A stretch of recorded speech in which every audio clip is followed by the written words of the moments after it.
This episode is called Sudden Insanity.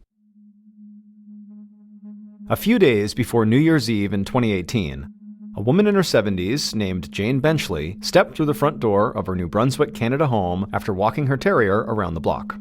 She called out for her 81-year-old husband, Louis, but the house was quiet. Jane checked their bedroom, then the bathrooms, and even looked in the backyard. And just as she started to worry, she heard Louis's voice from down the hall. She opened the door to what used to be his office. Inside, her husband was hunched over his desk, looking at dusty old accounting logs and muttering to himself. Jane was surprised to find him there. Louis had retired years ago and hardly ever used the office anymore. When Jane asked him what he was doing, Louis slammed his fist down. Then he shoved the folders to the floor, leapt to his feet, and began shouting about how he'd been cheated. A supplier overcharged him for lumber on a contracting job, and he was furious about it. Jane tried to calm him down by reminding Louis that he'd sold his construction business years ago. Any money conflicts from old projects were water under the bridge now. But Louis was not having it. He just stood there angrily shaking his head and fell silent. Jane left the office to give her husband some space to sort through his anger on his own. But at dinner later that night, Louis was still fuming. He barely spoke. Jane couldn't understand why he was so fixated on financial matters from ages ago, but she just hoped a good night's sleep would clear his head.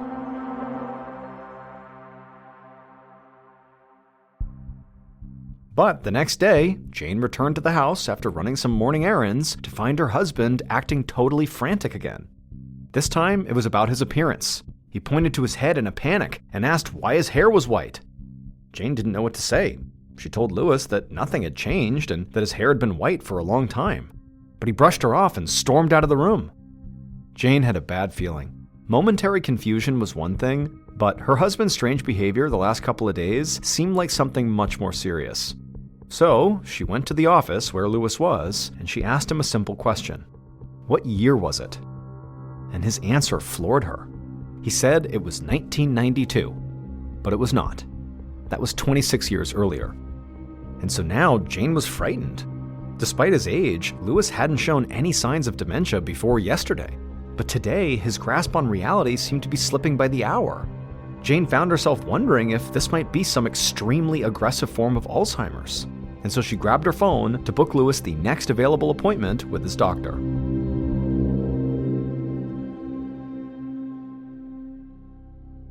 That night, Jane did her best to try to relax. She sat down in front of the TV with a cup of tea, but no matter what she did, she just couldn't stop worrying about her husband. As she got up to pour a new cup, she heard a loud crash from down the hall. Jane rushed towards the noise and swung open the office door. Inside, the floor was covered in shattered pieces of Louis's desk lamp. Behind the desk sat Louis, thrashing in his chair with his eyes rolled back in his head. Jane rushed to his side and tried to calm him down, but his body was spasming out of control. All she could do was hold his limbs and try to keep Louis from smashing anything else. Gradually, the seizure did subside, and once Louis was breathing normally, Jane grabbed her phone, purse, and keys and guided her husband to the car. Her mind raced as she drove him to the hospital. What in the world was going on with her husband?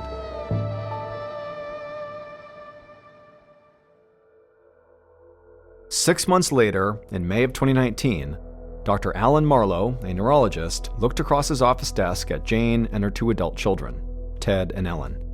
The mood in the room was tense and very emotional. Jane dabbed at her eyes with a tissue. Only days ago, Jane's husband, Louis, had died. Dr. Marlowe first met Jane and Louis back in January of 2019, when she had brought her husband to the hospital following that seizure. Initially, Dr. Marlowe thought Louis must have a brain disorder, such as Alzheimer's, Parkinson's disease, or ALS. Any of these could have explained his abrupt mental decline and loss of motor control. And so Dr. Marlowe had conducted various tests to confirm that Louis had one of these conditions, but all of the tests were inconclusive. Yet, week by week, Louis's symptoms only worsened. He began having daydreams that were like nightmares. They were pure hallucinations, but very real to Louis. Also, Louis began to lose control of his limbs. He would have these muscle spasms that were super intense to the point where basic movements would cause him severe pain. Eventually, Dr. Marlowe suspected the worst: Creutzfeldt-Jakob Disease, a rare and always fatal condition that is caused by abnormal proteins in the brain. The symptoms of CJD, as it's also called, can seem like an unusually fast-moving case of Alzheimer's. But there are no treatments to slow its progress. Victims typically die within 6 months to a year. Now, unfortunately, CJD can only be diagnosed by doing an autopsy of the patient's brain after death. And so even though Dr. Marlowe felt confident what Lewis had was CJD, he couldn't be sure so long as Lewis was alive. And so the doctor did everything in his power to ease Lewis's symptoms. However, his condition never improved, and Lewis died within 5 months of his first meeting with the doctor. Dr. Marlowe knew that being back in his office was hard for Jane, but he needed her to sign documents consenting to an autopsy of her husband's body. Learning the details of the condition that killed Lewis might help future CJD patients avoid a similar fate. Jane dried her eyes, took the pen, and signed the documents.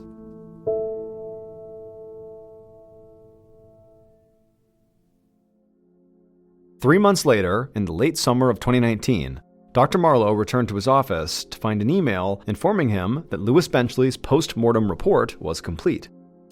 Dr. Marlowe clicked it open, and he was surprised at what he saw. Lewis did not have Creutzfeldt-Jakob disease. Lewis's symptoms had been very consistent with CJD. Nothing else had made sense to the doctor. But if CJD didn't kill Lewis, what did? Dr. Marlowe opened Lewis's old medical file to refamiliarize himself with the details. And as he did, something about Lewis's combination of symptoms rang a bell in Dr. Marlowe's memory. Dr. Marlowe dug up the case files of some other patients he treated over the past few years. Now, they were much younger than Lewis, in their 20s or 30s, so at first they did not seem connected to him, especially since CJD typically afflicted older or elderly people. But these younger patients had reported very similar symptoms to Lewis: sudden mental and physical decline with no warning or prior genetic condition. The other similarity was that nearly all the patients, Lewis included, lived in the same two regions of Canada: the city of Moncton, which is the most populous city in New Brunswick, and the Acadian Peninsula, a strip of the northeast coast known for scenic fishing villages and blueberry farms. However, Dr. Marlowe couldn't imagine why the people in these two specific areas of New Brunswick would be more vulnerable to this strange and deadly disease. Dr. Marlowe buzzed his secretary to schedule a meeting with Jane to share the results of her husband's examination. Dr. Marlowe wondered what to tell her after breaking the news that her husband had not in fact died of CJD. He knew she'd want to know the same thing he did. What had killed Lewis? Dr. Marlowe just hoped he could eventually find the answer. 6 months later, in the depths of winter, Dr. Marlowe poured himself another cup of coffee in the break room and looked out the window. It was barely 3 p.m., but it was already getting dark out. Dr. Marlowe felt spread thin by his workload recently. Over the past 6 months, his medical practice had been filled with a string of complicated cases, all very similar to Lewis Benchley's. Patient after patient had come to him after suffering an abrupt mental decline, followed by physical degeneration. As with Lewis, many of the patients exhibited symptoms similar to CJD, but something was always slightly off. No matter how many tests Dr. Marlowe ran, the results never quite aligned with CJD. The symptoms either developed too slowly or too rapidly, or they didn't respond to medications that they should have. But the strangest thing was how young most of these patients were. And this made Dr. Marlowe think. Ever since Lewis's post-mortem examination showed that he was negative for CJD, Dr. Marlowe had begun to have the sneaking suspicion. Maybe what happened to Lewis was something totally new, something other doctors hadn't recognized yet, something still unnamed. Dr. Marlowe admitted that that was a bit far-fetched, but it was the only working theory Dr. Marlowe had. However, despite his suspicion that perhaps he was looking at this brand new condition here, Dr. Marlowe still reported each of these new mysterious cases to the Creutzfeldt-Jakob Disease surveillance system, run by the Canadian government. He hoped that by keeping the government informed, it would help them spot larger trends that maybe Dr. Marlowe couldn't. He figured that if they did see a bigger trend, that healthcare providers like himself would be notified of any special actions they should take in response. In the meantime, though, Dr. Marlowe decided to do a little investigating on his own.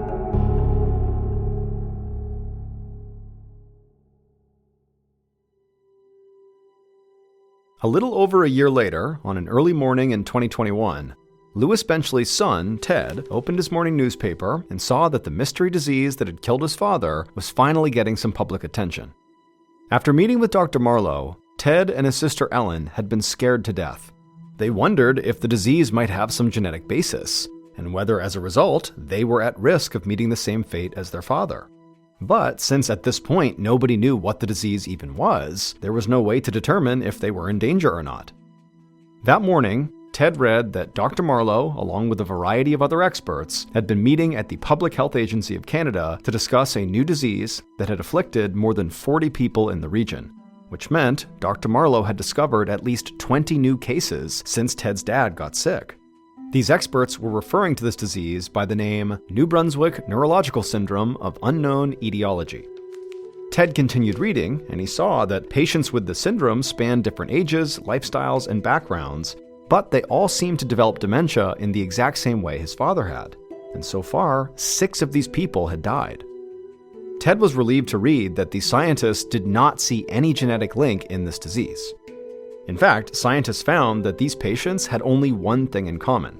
They all lived in the same geographical area, and this made scientists suspect that something in the environment might be to blame. Some scientists had apparently drafted a memo to warn local doctors about this horrible, mysterious illness, while others feared it would cause panic and argued against sending it out. However, that disagreement no longer mattered because somebody had leaked the whole memo to the press, and so the mysterious disease now had global attention.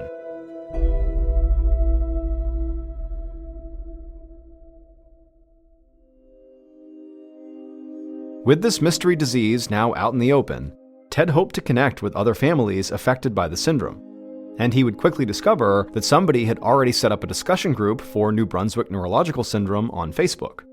And soon, Ted would share to this group that the Canadian Institutes of Health Research had offered Dr. Marlowe's group 5 million Canadian dollars to fund a clinical investigation of New Brunswick disease.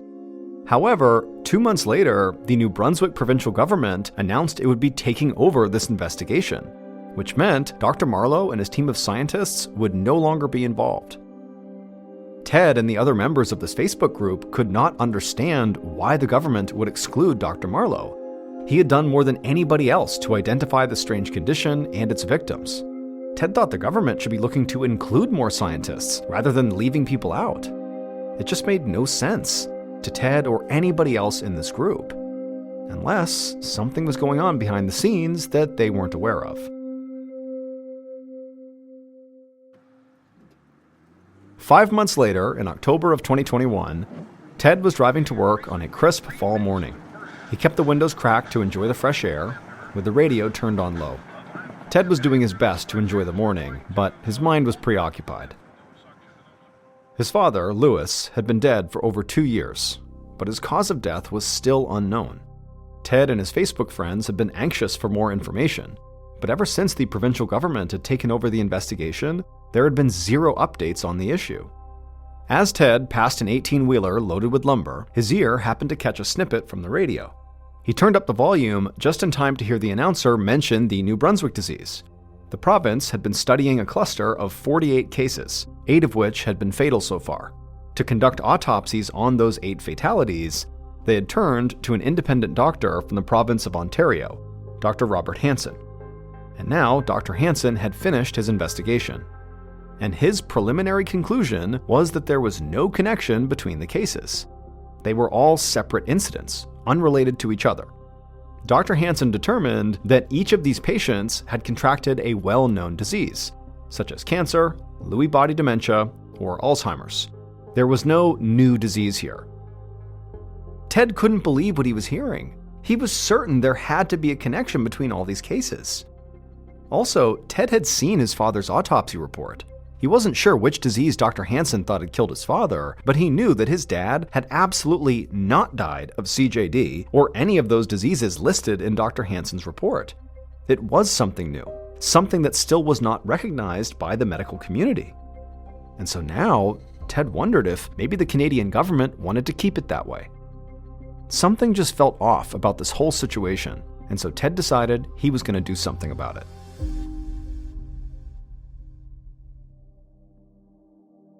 Over the next few months, Ted and his family communicated with dozens of families through that New Brunswick Disease Facebook group, and they all agreed that Dr. Hansen was wrong. There was a connection between all these cases. And the cause had to be environmental, since almost every patient lived in the same area of Canada. Working together, Ted and the others had come up with possible strategies to continue searching for an answer.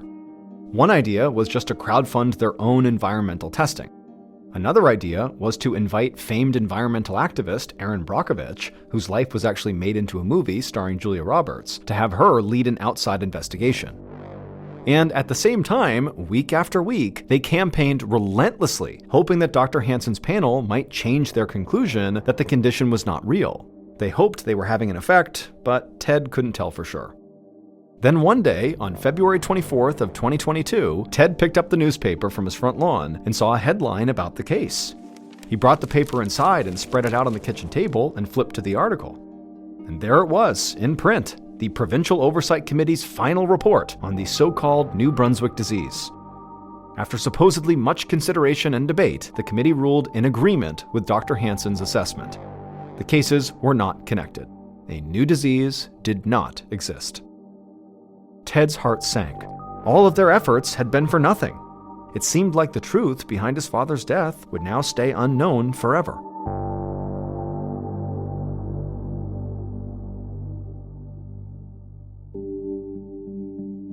Over 8 months later, as the sun was beginning to set on an autumn afternoon in 2022, Dr. Marlowe slumped into his chair behind his desk and sighed deeply. His last patient of the day had just left. Finally, he could take a moment for himself. Even after the government shut down his research into the New Brunswick disease, Dr. Marlowe's workload of patients who appeared to have the non-existent condition continued to grow. Eventually, it totaled 430, 111 of whom were under the age of 45, and 39 had died so far. And almost all of them suffered a similar pattern of sudden cognitive and physical decline. Dr. Marlowe could find little connection between the age or background of the patients themselves, but he did notice a striking pattern in when they got sick. Most of his new cases were clustered around late summer and early fall. He tried to think about what environmental factors might change at the end of the summer. Glancing out the window, Dr. Marlowe let his eyes settle on the line of trees at the horizon, a common sight across heavily forested Canada. But today, it sparked something in his mind. Dr. Marlowe wondered if the late summer spike in cases had something to do with forestry schedules. Dr. Marlowe knew that most logging is done in the summer. Once the trees are felled and hauled away, new seedlings are planted to regrow the area, so it can be logged again in the future. But in order to keep weeds and shrubs from choking off the new trees, loggers spray herbicide. As with many chemicals, Dr. Marlowe knew that their effects on humans sometimes took generations to identify. If it was discovered that exposure to these herbicide chemicals was sickening people in this area, it would be a massive liability for the Canadian government. Was it possible that's what they were afraid of, and why the government had closed the investigation? To keep a connection like this hidden? Logging was one of New Brunswick's oldest, biggest, and most profitable industries, and messing with an economic engine of that size was a dangerous business. If the forestry industry feared they might be tied to a public health epidemic, Dr. Marlowe had no doubt that calls would be made to top political leaders to put pressure on them to stop that information from getting out. Too many people stood to lose too much money. Dr. Marlowe wanted to test this new chemical theory, but it would take weeks before he finally found a laboratory that was willing to discreetly run some tests for him. It was a 6-hour drive away in the province of Quebec, but Dr. Marlowe was thankful to have anyone willing to take on this work. In December of 2022, Dr. Marlowe collected blood samples from over 100 of his New Brunswick disease patients, and he shipped them to this laboratory. His goal was to test as wide a spectrum of patients as possible to make sure his results were scientifically sound. Weeks later, Dr. Marlowe finally got word from the lab that the tests were complete. He swiped open his tablet to check the results, and what he saw astonished him.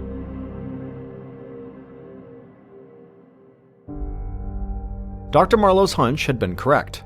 The results from the Quebec laboratory proved it. 90% of Dr. Marlowe's patients' blood samples contained elevated levels of glyphosate, which is a herbicide routinely used in forestry work. In one case, the levels were 15,000 times higher than the lowest detectable numbers. The chemicals in glyphosate block an enzyme necessary for plant growth, so any weeds or grasses sprayed with it eventually die. Dr. Marlowe was certain that this chemical was having a long-term, sometimes devastating effect on people's health. But despite his findings, not everyone agrees that glyphosate can be harmful. The United States Environmental Protection Agency ruled in 2022 that glyphosate causes no health risk, even to children. But in Canada, the debate is beginning to tilt in Dr. Marleau's favor. Eventually, the province of Quebec acknowledged a link between glyphosate and an increased risk for Parkinson's, a brain disorder that can cause stiffness and serious problems with movement. Other recent studies have shown that glyphosate disrupts the naturally occurring bacteria in the gut that play a key role in overall health. When bacteria in the gut are imbalanced, it can cause inflammation throughout the body, including in the brain. Some scientists believe this inflammation can lead to Alzheimer's and other neurodegenerative disorders, just like Lewis and the other patients experienced.